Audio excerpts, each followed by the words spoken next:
água fluidificada pelos médiuns.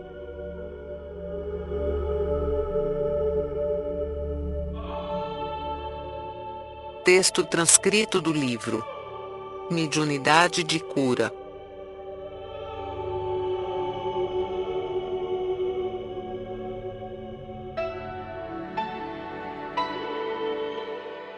Obra ditada pelo Espírito Ramatiz.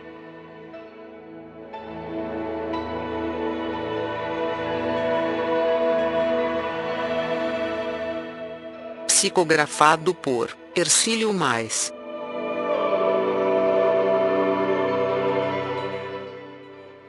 Que dizeis sobre as qualidades terapêuticas da água fluidificada pelos médiuns?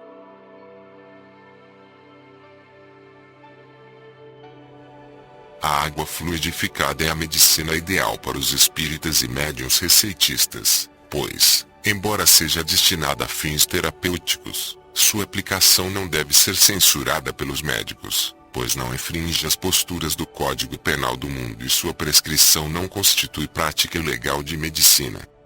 Quando a água é fluidificada por médiuns ou pessoas de físico e psiquismo sádios, ela se potencializa extraordinariamente no seu energismo etérico natural, tornando-se um medicamento salutar, capaz de revitalizar os órgãos físicos debilitados e restabelecer as funções orgânicas comprometidas. A água é elemento energético e ótimo veículo para transmitir fluidos benéficos ao organismo humano. Ela é sensível aos princípios radioativos emanados do Sol e também ao magnetismo áurico do perispírito humano. Por conseguinte, se o indivíduo que lhe transfundir os seus fluidos for de físico enfermiço, depauperado, ou que, em sua mente, estejam em efervescência emoções nocivas, neste caso, a água que lhe fluidificar transformar-se-á em elemento deletério. Porém, não se deduza que o doador de fluidos tenha de ser um santo, mas, sim, que o seu espírito esteja com boa saúde, pois se, por exemplo, em sua mente ainda estiverem em ebulição as toxinas de uma explosão de ciúme que o tomou na véspera, torna-se evidente que os seus fluidos não podem ser benéficos. A água fluidificada é a medicação eficaz sem a toxidez das drogas e produtos da farmacologia moderna, os quais algumas vezes são fabricados por industriais que, pela avidez de maiores lucros, não atendem a um escrúpulo rigoroso quanto aos fatores qualidade e técnica irrepreensíveis.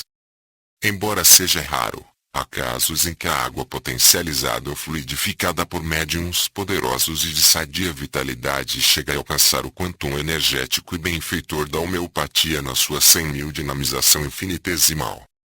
Os médiuns vegetarianos, sem vícios deprimentes e, libertos de paixões violentas, são capazes de produzir curas prodigiosas pelo emprego da água fluidificada, a qual ainda é superativada pelo energismo mobilizado pelos espíritos desencarnados em serviços socorristas aos encarnados.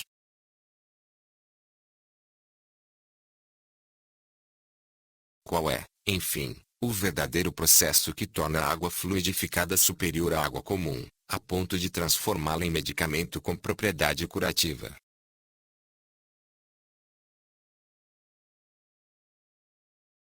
Em verdade, é o próprio organismo do homem que oferece as condições eletivas para então manifestar-se em sua intimidade orgânica a ação terapêutica da água fluidificada.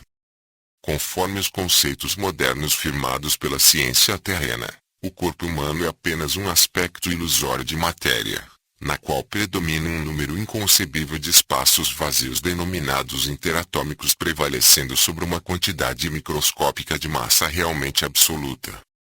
Caso fosse possível comprimir em si todos esses espaços vazios que existem na intimidade da substância material do corpo físico, até ele se transformar no que os cientistas chamam de pasta nuclear, resultaria dessa desagregação químico-física apenas um punhado de pó compacto representando a massa real existente, do homem, mas cabível numa caixa de fósforos, continuando, porém, a manter o mesmo peso conhecido. Comprova-se, assim, que um homem cujo peso normal é de 60 quilos, caso pudesse reduzir-se à condição dessa pasta nuclear compacta em absoluto, do tamanho de uma caixa de fósforos, para surpresa geral e, embora assim reduzida, continuaria a pesar os mesmos 60 quilos da sua estatura normal. Em consequência, o organismo humano, na realidade, constitui um portentoso acumulador ou rede de energia, que a precariedade dos sentidos humanos distingue sob forma aparente de um corpo de carne ou matéria. Porém a sua individualidade intrínseca e preexistente é o espírito eterno cujo habitat adequado é o plano espiritual onde ele utiliza os seus atributos de pensar e agir sem precisar de um corpo físico. Quando um homem se alimenta, ele apenas ingere massa ilusória, repleta de espaços vazios ou interatômicos, nos quais a energia cósmica prevalece sustentando a figura provisória do ser. Embora a alimentação comum do homem se componha de substância material, ela se destina essencialmente a nutrir os espaços vazios do campo magnético do homem.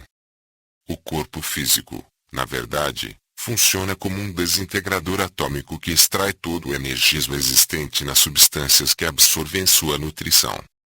Ele libera completamente a energia atômica que existe em sua própria alimentação, ou nos medicamentos que a medicina terrena prescreve para a defesa da sua saúde orgânica. Na verdade, tudo se resume em revitalização magnética, isto é, aquisição de energia e não propriamente de substância. Os alimentos, o ar, a energia solar ou demais fluidos ocultos do orbe terráqueo estão saturados de princípios similares aos da eletricidade, os quais, na realidade, é que asseguram a estabilidade da forma humana em sua aparência física. O médium é um ser humano e, portanto, um receptáculo dessa eletricidade biológica, transformando-se num acumulador vivo que absorve as energias de todos os tipos e frequências vibratórias, a fim de prover as necessidades do seu próprio metabolismo carnal. Desde que ele possa potencializar essas energias e conjugá-las numa só direção, comandando-as pela sua vontade desperta e ativa, poderá fluir ou dinamizar a água e transformá-la em líquido vitalizante capaz de produzir curas miraculosas. É evidente que o corpo humano dos enfermos, quais outros acumuladores de carga mais debilitados, absorvem tanto quanto possível um quantum de energia que lhes carrega a água fluidificada pelos médiuns. E assim que esse energismo provindo do socorro mediúnico penetra na organização perispiritual do enfermo, distribui-se por todos os espaços interatômicos e eleva o tônus vital pela dinamização de sua estrutura eletrobiológica,